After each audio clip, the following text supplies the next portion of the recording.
Hello, and thank you for joining us for this special Earth 8 report. I'm meteorologist Sean Stiles.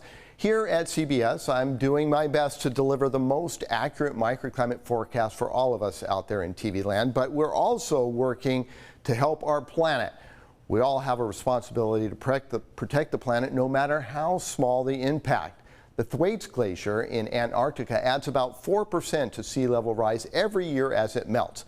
The ice loss of the glacier has doubled in the last 30 years, and it has some scientists thinking it could run out of control and raise sea levels by 2 feet over the next 100 years. I looked into the research that's being done in this Earth 8 report. As we feel the effects of climate change, the oceans are absorbing most of the heat, and two places on the planet that are feeling it the most are the poles. In the Antarctic, the Thwaites Glacier is threatened the most. We also have satellites that flow overhead, some things that using magnetism can tell size of mass. Dr. Pat Abbott is a professor of geology emeritus at San Diego State University, and he says this is extremely important when it comes to the Thwaites Glacier in Antarctica. And the ocean water there is still cold, 34 degrees, 35 degrees, but that's warmer than the ice. Therefore, it's accelerating the melting of the ice that's floating on top of the oceans. The ice on the ocean surface is over 2,000 feet thick and is what is holding the Thwaites Glacier back from flowing into the ocean. Think of it like a dike or a dam. The hundreds of foot thickness of ice floating there against the glacier on land helps make the glacier stay on land. If you take that ice off, then there's nothing to hold the glacier on land that flows downhill into the ocean. With the ice sheet gone, the melting rate could run out of control, which is why it's called the Doomsday Glacier, and that has scientists concerned. We're worried about a runaway melting. It's a possible glacier that could run out of control, and within a century could raise sea level as much as 2 feet. Because the ice sheet is not near a landmass, researchers have taken extraordinary steps to get more data.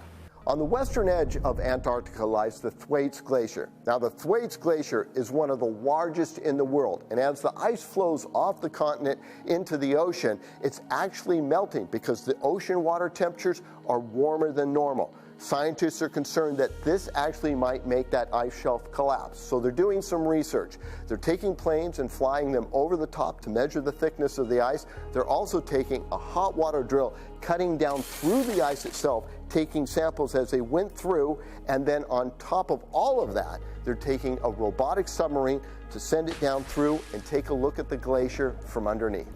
They've gone out onto the floating ice shelf, used hot water to bore a hole 2,000 feet down to get through 2,000 feet thickness of floating ice to see the water underneath. That allowed researchers to deploy a robot, IceFit, to get a look at the glacier and get instant feedback. They found the water under the glacier is fresh, which is colder than seawater. That's good. The problem is that it's flowing from under the glacier from land. You know, you tend to think of the bottom of the floating ice shelf as being a flat surface. Well, there's areas where it has a microtopography. That means there's more surface area, more seawater in contact with that, and some of those areas are melting 6 times faster than the other. The takeaways from the latest research: topography under the ice sheet, not good. Fresh water melting under the glacier, not good. The good news is most of the ice sheet has fresh water under it, which is slowing the melting. Maybe our worst case scenario is worse than reality. Maybe it actually is not as bad as we fear it could be. And with more data coming in from researchers in the Antarctic, that will give them the tools they need to make the right decisions. Now a little closer to home, SeaWorld Facilities has rescued more than 40,000 animals over the years. That includes whales, dolphins, shorebirds, and sea turtles. When it comes to those rescues, seals and sea lions take the top spot along our coastline. Chief Meteorologist Carlene Chavis has a look at the work SeaWorld is doing in this Earth 8 report. This is a behind-the-scenes area. It's not on exhibit anywhere in the park. All of these animals are kept separate from our collection animals because they come in with various illnesses, and we keep them in these back pools. Oh my goodness. OMG, just look at that face. This harbor seal pup washed up in Ocean Beach with its umbilical cord still attached. It's kind of like he's blowing kisses. Yes. Oh. They have hand-raised this now 1-month-old baby who is starting to eat fish and loves to sunbathe. He's still a baby. My heart is bursting because these are some of the cutest patients I have ever seen. These guys are California sea lions. They were pups that were born last June, May or June. Okay. But it can also tug at your heartstrings to hear about some of their injuries.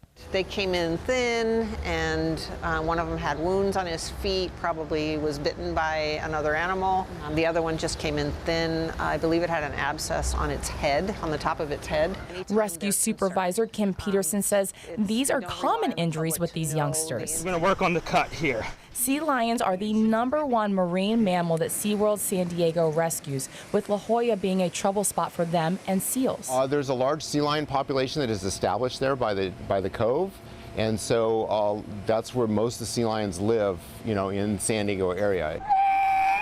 This includes the rescue of this northern elephant seal found in Imperial Beach that needed to be treated for shark bites and dehydration, along with this sea lion pup nicknamed Rocky after x-rays revealed he ingested over 100 rocks along with suffering from a potentially deadly bacterial disease. Hi. As you can see, she has a problem with her eyes. This 1.5-year-old northern elephant seal was found very thin with a gash on her head and poor vision roughly 6 months ago. At this point in her life, it would not be fair to return her out to the great big ocean. While this cutie needs extra attention, it's a big day for a couple of other patients. Here we go. Jenny Smith, the supervisor of the rescue team at SeaWorld San Diego, was the captain as we ventured off the coast to return the endangered Guadalupe fur seal and California sea lion. This is one of only 2 facilities in California authorized by the federal government to rehabilitate Guadalupe fur seals. A lot like the sea lions and the harbor seals in La Jolla, we've seen shifts in their population and where they hang out and stuff like that. That helps us contribute to the scientific community, which helps people learn how to manage their coastlines. And just like that, the Guadalupe fur seal is back in open waters. The California sea lion was a little bit more hesitant and mesmerized by the camera, but the cutie took the lead. And we go, yeah! And the facility encourages you to be their eyes and ears if you see an animal in distress or you become concerned. But if an animal stays in one location for a long period of time, appears thin, if you can see its ribs, it's probably in trouble. If you can see open wounds, it probably is in trouble. You can call 1-800-541-SEAL, 1-800-541-7325. This number will connect you with a team member every day of the year, 24 hours a day. They will always send someone out. They are just doing their part in assisting with the health of our planet's biodiversity. All right, thank you, Carlene. Don't go away. We've got much more coming. In our next segment, we'll take a look at how your travel is impacting our planet. It might have you thinking twice about how you choose to get from point A to point B. And the San Diego Zoo shows us how hero rats are changing the narrative for their species. From the oceans to the skies, the summer is on its way, and it's got a lot of people thinking about booking flights for summer travel. But what many people aren't thinking about is how much pollution you might be contributing. It's just not on the top of most people's minds. In this Earth 8 report, Netta Irampour shows us why it helps to know your carbon footprint when it comes to deciding how we should travel. When you're considering planes, trains, or automobiles, there's no doubt planes will get you there the quickest. But as we've learned with a lot of research on the environment, what's convenient isn't always the best for our climate.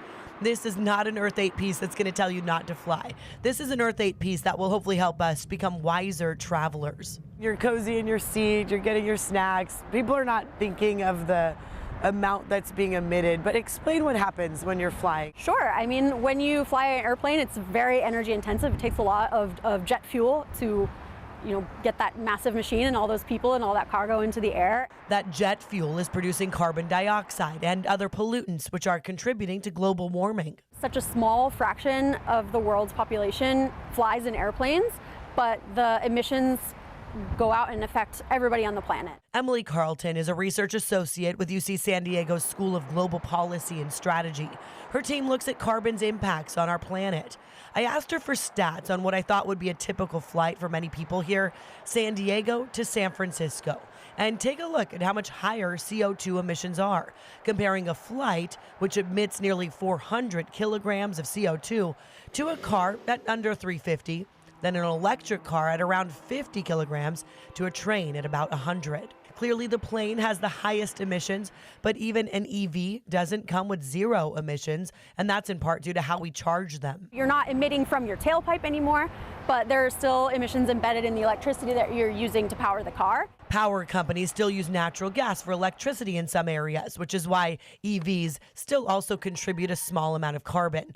Although Emily points out California is moving quicker than other states to decarbonize our grid with solar and wind energy. As we put more and more renewables on the grid, those emissions will go down over time. Then consider a trip from San Diego to New York, and you can see how much higher emissions go up, all the way up to around 1,300 kilograms of CO2. But again, an EV wins with the least emissions.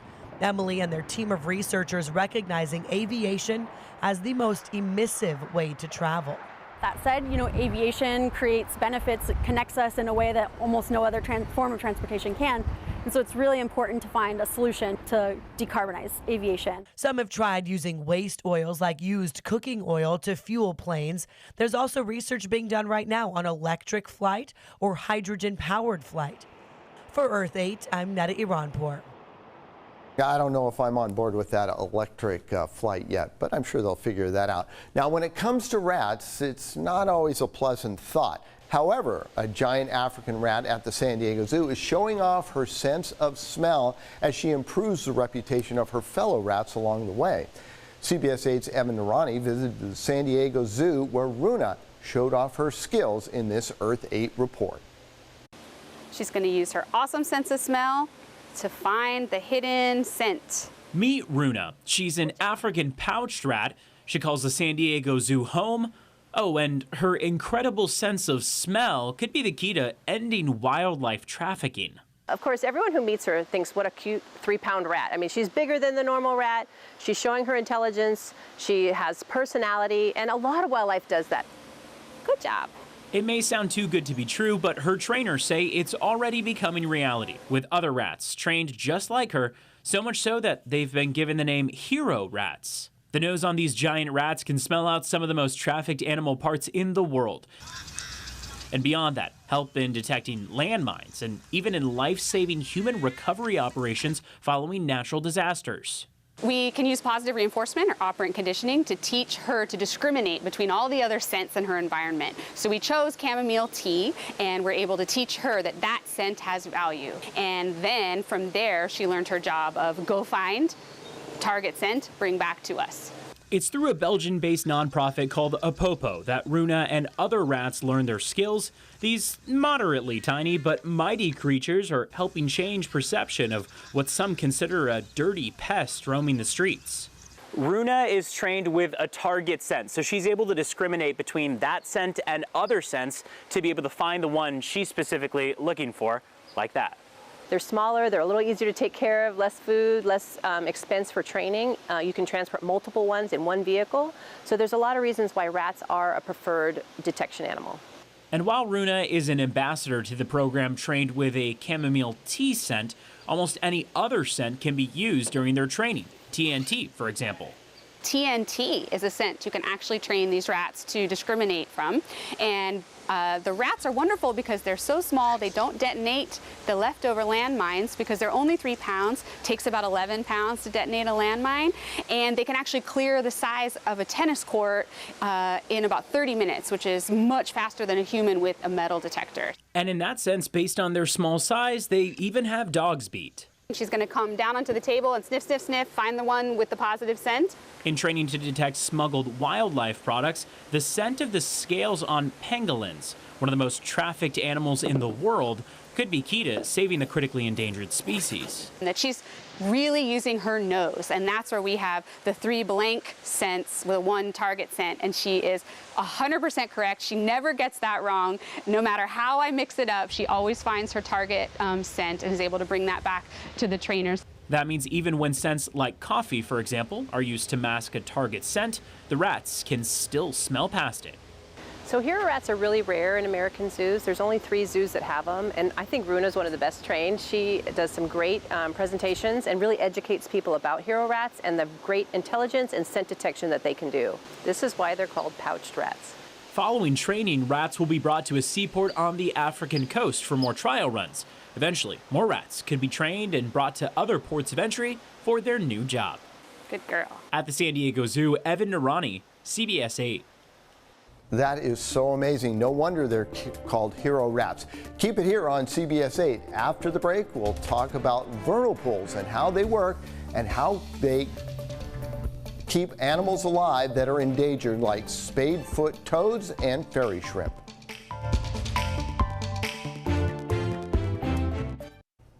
Vernal pools were once found across all of San Diego County. These pools are where fairy shrimp and spadefoot toads lie dormant until the winter rains come to awaken them.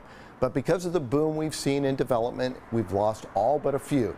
I got a chance to go to Miramar College to look at some of the vernal pools there and see how they help Mother Nature move forward.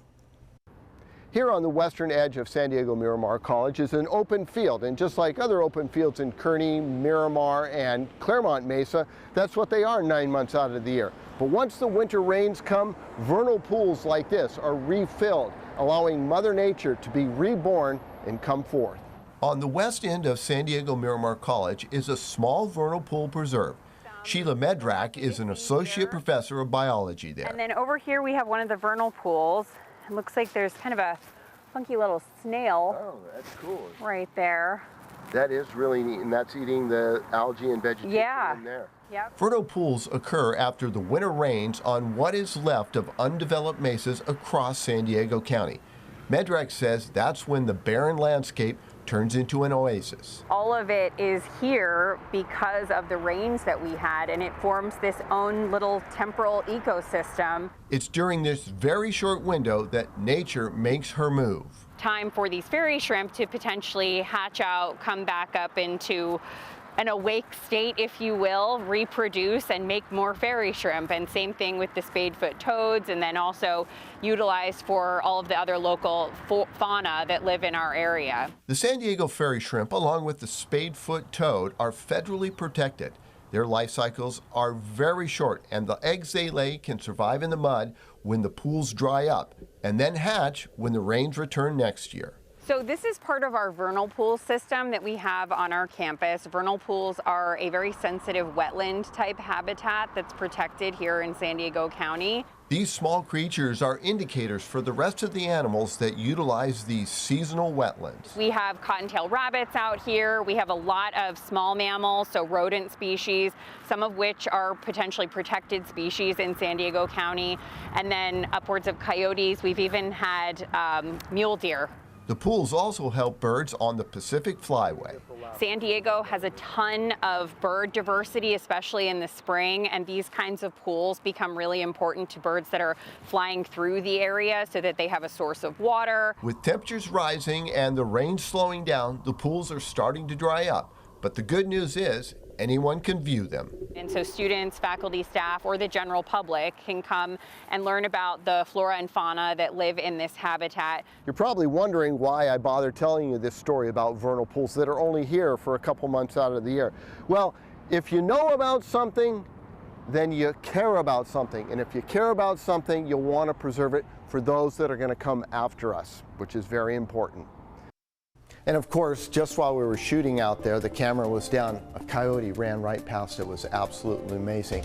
Coming up, this Earth 8 special report continues. We'll take you to a local farm that's recovering after the heavy rains and flooding that forced them to start over. Why workers there say there's still a silver lining.